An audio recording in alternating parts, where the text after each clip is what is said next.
महाभारत की है। एक महात्मा मांडव्य ऋषि नाम के थे।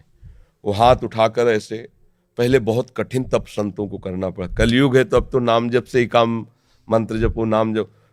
दाहिने पैर के अंगूठे केवल पूरा शरीर का भार रखकर हाथ उठाकर के मंत्र जप रहे थे। उसी राज्य में कुछ चोरों ने राजा के यहाँ चोरी की, राज कर्मचारियों ने पीछा किया, उनके आश्रम में गए और आश्रम में छुप गए, इस भाव से कि महात्मा के आश्रम को देखते ही राज कर्मचारी वापस चले जाएंगे कि यहाँ कैसे चोर छुपे हों। पर उनकी दृष्टि पड़ गई घुसते देख के। अब वहां गए तो माल सहित पकड़े गए।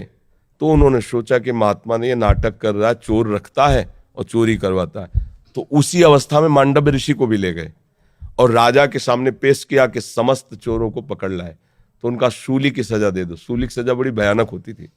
एक भाले जैसे यंत्र में ऊपर से सीढ़ियों से ले जाकर उसे छोड़ा जाता था, गुदा द्वार से वो जितना घुस जाए भाले जैसा, अब उसे में टंगा है।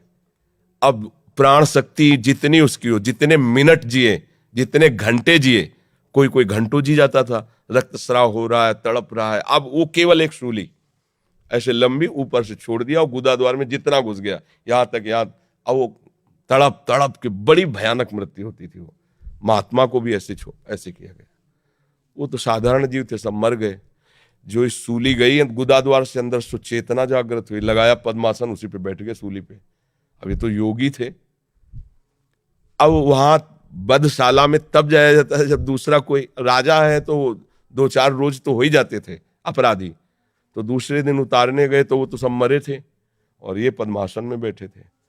भाग के गए राजा से, बताया। राजा ने कहा ये तो बड़ा अपराध बन गया, कोई ऋषि आ गया, तुमने वे क्यों नहीं बताया ऋषि। अब आगे गौ करके, ब्राह्मण करके मर्यादा थी कि गौ ब्राह्मण सामने है तो दया कर देते थे ऋषि जन, फिर साप नहीं देते थे। पहले बड़ा पावर मंत्रों का होता था। हाथ जोड़, महाराज हमें बिल्कुल पता नहीं कि ऐसा आप यहाँ कैसे लाए गए, मुझे बिल्कुल पता नहीं, अब मुझे क्षमा कर दीजिए, मैं बिल्कुल नहीं। बोले मुझे आपसे कोई मतलब नहीं, पहले ये निकलवाओ सूली। लाख कोशिश की गई, सूली निकली नहीं। तो उनका काट दो, तो ऐसे काट दिया गया, सूली काट दी गई। सीधे वहां से अंतर्ध्यान हुई, धर्मराज के पास पहुंचे, क्योंकि पावरफुल महात्मा थे। धर्मराज से कहा कि मैंने क्या ऐसा पाप किया जो तुमने दंड विधान किया, क्योंकि ऊपर हाई कमान तो वहां है ना, क्रिया यहां दिखाई दे रही, कारण तो वहां है ना, पूरा हिसाब किताब उनके पास। तो बड़े गुस्सा में थे। तो उनका गुस्सा मत होइए महाराज, आप देख लीजिए। जैसे अपने है ना कि रिवर्स करके फिर वही सीन चला के दिखा दी टीवी में, तो वहां उन्होंने सीन दिखाई। ये 8 वर्ष के बच्चे हैं, खेल खेल में तितली को पकड़ा और उसकी गुदा के द्वार में बम्बूल का कांटा डाल दिया और छोड़ दिया। तड़प तड़प के वो तितली काफी समय में, बम्बूल का कांटा बड़ा होता है, तो जानते उसका परिणाम क्या आया, सूली उनके गुदा में डाली गई महात्मा होने पर भी। अच्छा, गुदा से कांटा निकाला नहीं तो सूली निकली नहीं।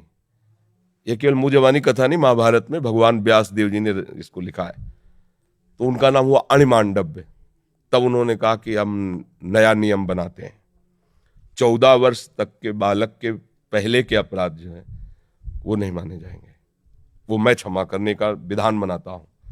और तुम मुझे बालक को इतना बड़ा दंड दिया उस खिलवाड़ का, इसलिए तुम मृत्यु लोक में जाओ, 100 वर्ष के लिए मैं तुम्हें शाप देता हूं। तो वही विदुर जी के रूप में आए, साक्षात धर्मराज। अंश से युधिष्ठिर है लेकिन साक्षात धर्मराज विदुर जी के रूप में आए। अणिमांडव्य ऋषि के आज भी वसूली वैसी है। अब आप सोचो, एक महात्मा इतना बड़ा पावरफुल, जो न्यायाधीश को भी मृत्यु लोक में भेज दिया दंड देके, उसकी सूली नहीं निकली, तो आप काकरोच को या किसी जीव को, मुझे लगता है कि हिसाब है। तो बचो, ऐसे कर्म मत करो जिससे पाप हो।